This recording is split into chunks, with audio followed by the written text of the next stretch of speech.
Your Excellency, Honorable Uhuru Kenyatta, President of the Republic of Kenya, Prime Minister Narendra Modi ji, Ministers, distinguished guests, ladies and gentlemen, I welcome you to today's ceremony where two documents will be exchanged. The first is an MOU on bilateral cooperation in the field of agriculture and allied sectors. May I invite from the Kenyan side, Mr. Willie Bett, Cabinet Secretary for Agriculture, Livestock and Fisheries, and from the Indian side, Shri Amar Sinha, Secretary, Economic Relations, Minister of External Affairs, to exchange the documents, please.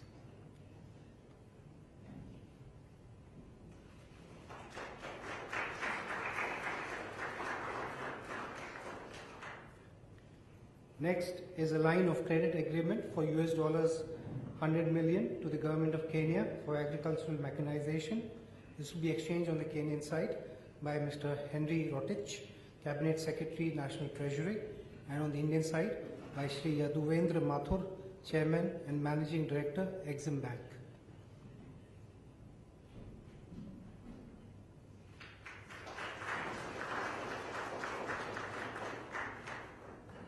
Excellencies, this concludes the exchange of agreement ceremony. I now invite my colleague, the spokesperson of the Ministry of External Affairs, to take over. Excellencies, ladies and gentlemen, we will now have press statements by the two leaders. May I first invite the Prime Minister of India, Shri Narendra Modi ji, to deliver his press remarks. Your Excellency, President Uhuru Kenyatta, distinguished delegates, members of the media, friends, exactly 6 months ago, I had the pleasure of visiting Kenya. President Kenyatta and I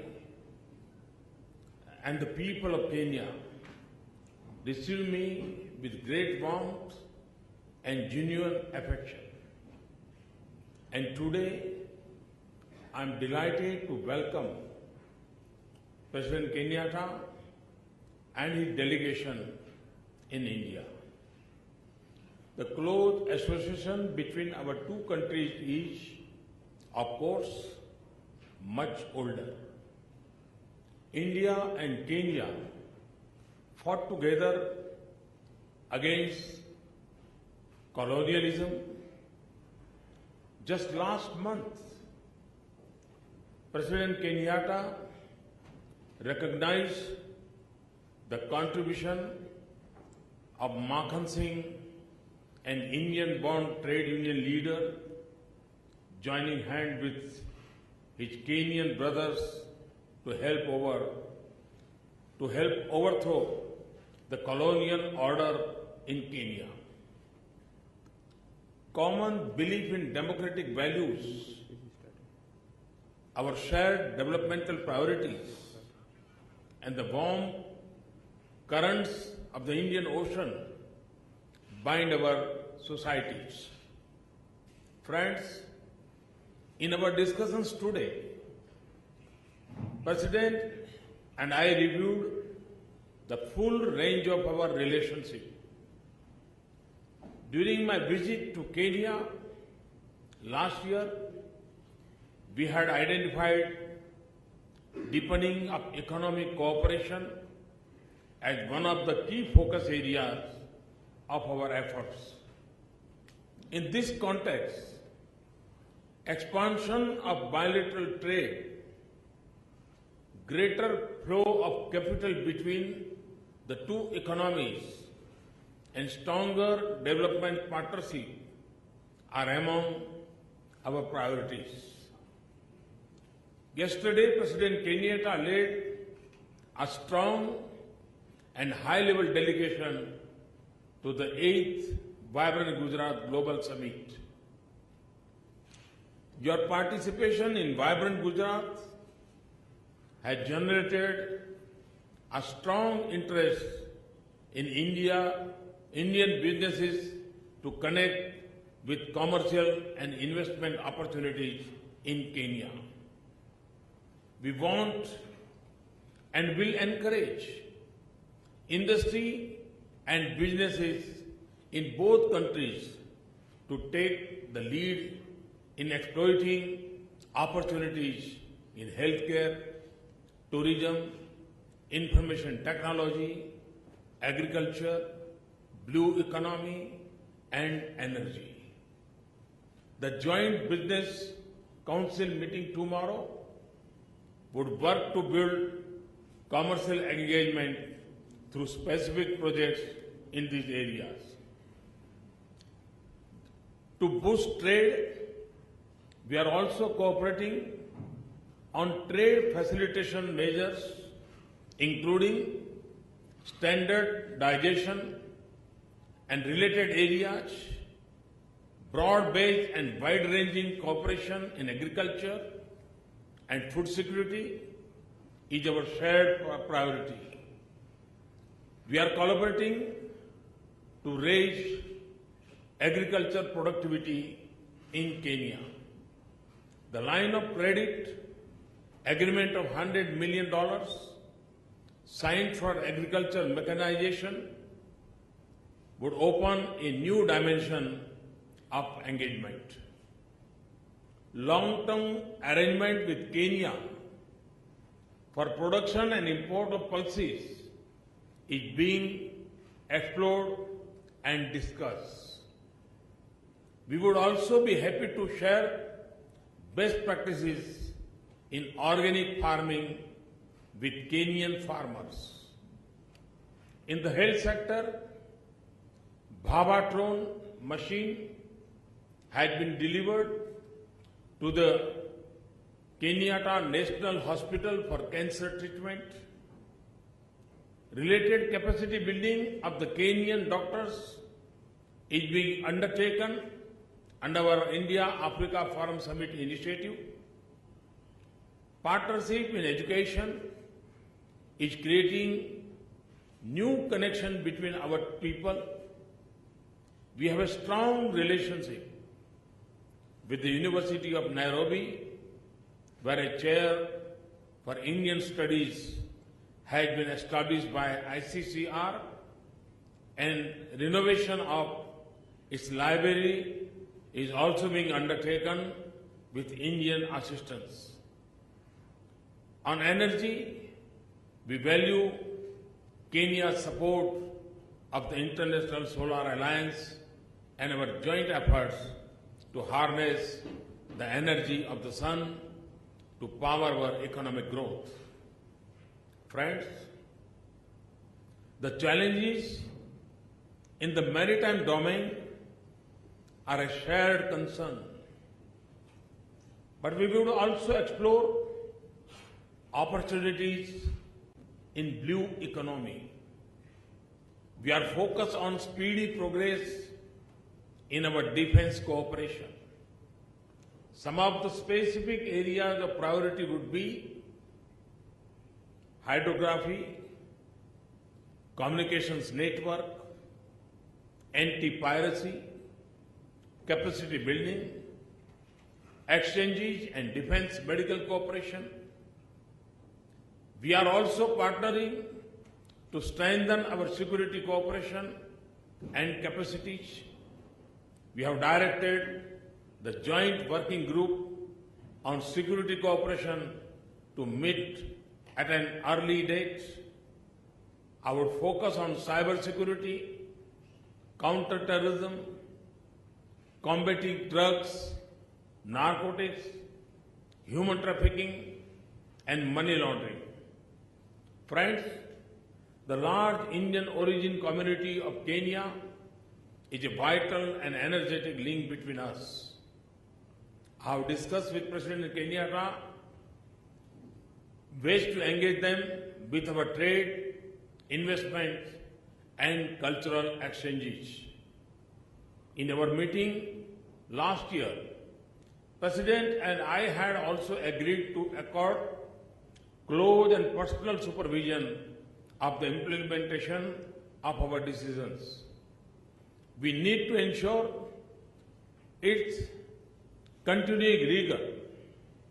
Excellency, once again, on behalf of the people of India and on my own behalf, I thank you for accepting our invitation and honoring us with your presence both in Gujarat and in Delhi.